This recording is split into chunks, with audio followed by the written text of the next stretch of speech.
Good morning. मैंने पहले जो पीडीएफ दिया था उसका आपने मेजर्स ऑफ वेरिएबिलिटी का और उसमें आपने जो प्रैक्टिकल फाइल में लिखने का कहा था लिख लिया होगा। आगे जो ये टेबल दे रहा हूँ उससे टेबल के प्रॉब्लम जो दे रहा हूँ उसे एक पेज में एक प्रॉब्लम करनी है और उसके लिए फाइल में राइट साइड में लाइन है, उस पर फॉर्मूला लिख करके पूरा क्वेश्चन को सोल्व करना है। लेफ्ट साइड में टेबल बनानी है, टेबल के आगे के जो प्रोसेस है वो टेबल में जो आते हैं वो वहाँ लिखने हैं और राइट साइड के अंदर आपको उस ऊपर फॉर्मूला लिखना है और फॉर्मूले के बाद में उसको सोल्व करना है। तो जो ये आपको दिख रही 4.20 उसमें क्वेश्चन लिखा उसकी तरफ ध्यान नहीं देते हुए 4.20 का आपको निकालना है, एडी निकालना है और उसका जो मीन आएगा वो 55.69 आएगा और एडी का जो आंसर आएगा वो 10.01 आएगा। तो ये आपका पहले रफ में करके कर दीजिए और सही आवे तो इसको फिर फाइल में लिखना है। और 4.2 की जो प्रॉब्लम दे रखी है उस 4.21 की जो प्रॉब्लम उससे आपको एसडी शॉर्ट मेथड से निकालना है और उसका आंसर है 13.70 13.70।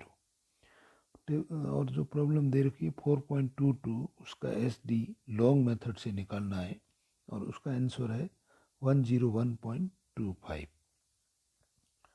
और फोर्थ प्रॉब्लम जो है 4.23 उसका क्यूडी निकालना है और क्यूडी निकालेंगे तो इसका मीन आएगा 75.25 और फिर Q3 और Q1 निकालना तो Q3 आएगा 82.63 और Q1 आएगा 69.5 और लास्ट जो QD का आएगा वो 6.56 आएगा।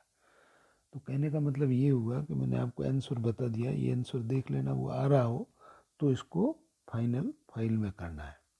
एक बार रिपीट कर देता हूँ, 4.20 का आपको AD निकालना है, 4.21 का SD निकालना शॉर्ट मेथड से, 4.22 का SD लॉन्ग मेथड से निकालना है और 4.23 जो है वो QD निकालना है।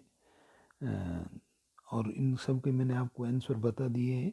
एक बार रिपीट कर देता हूँ, 4.20 का जो AD निकालेंगे उसका आंसर जो मीन आएगा वो 55.69 है और AD जो है वो 10.01 है। 4.21 का SD निकालना है शॉर्ट मेथड से, उसका आंसर आएगा 13.70।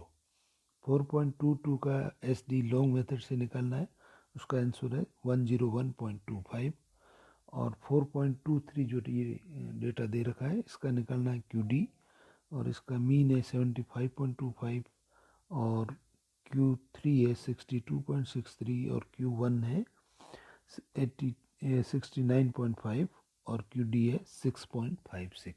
ये आंसर आ रहा हो आप सोल्व कर लेना, तो इसको फाइल में इसको नोट कर देना है। यानी पहले जो मैंने दिया था उसको आपने जो पीडीएफ दिया था वो जिधर लाइन है राइट साइड में उन सबको जो कहा था वो पीडीएफ है जैसे लिख देना। उसके आगे एक पेज में एक प्रॉब्लम करते हुए ये चारों आपको AD SD short method, SD long method और क्यूडी निकालना है और इस तरीके से आपका ये मेजर्स ऑफ वेरिएबिलिटी यानी विचलनशीलता के माप की भी प्रॉब्लम कंप्लीट हो जाएगी। Thank you very much.